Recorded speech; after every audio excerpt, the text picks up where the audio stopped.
Hey guys, I just thought I would mention a couple of things. I had a somebody comment on my last video that said, what are your what do you suggest reading? Like in the Bible or anything. Like because I do find myself like flipping through from book to book. But is there anything in particular that you find comfort in? And the whole Bible gives us revelation.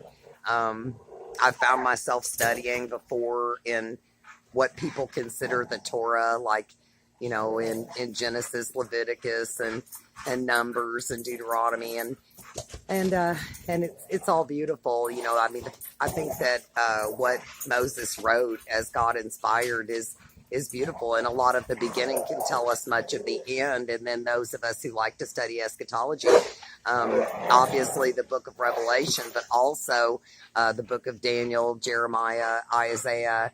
And any of the minor prophets and Ezekiel also I find like really helpful, and plus any of the number of the letters of Paul. And as most of us, as Christians, we think on the gospel, Matthew, Mark, Luke, and John, and then of course the book of Acts, and it's beautiful. But I have to say that I don't really have like a favorite verse or anything like that. But I do have a tendency to migrate towards where, in times of trouble or in times of needing comfort or revelation, that my go-to book has always been the book of Psalms. And I don't know if that's because I'm a musician and also a songwriter of sorts, or at least lately it seems.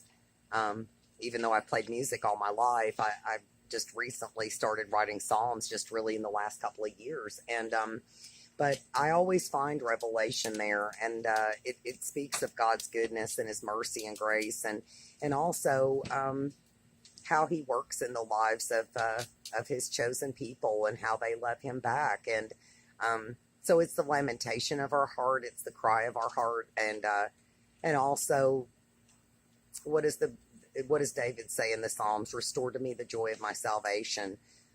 It's when we feel in need of comfort and in trials, I believe that that it gives me inspiration. So I hope that this helps someone out there.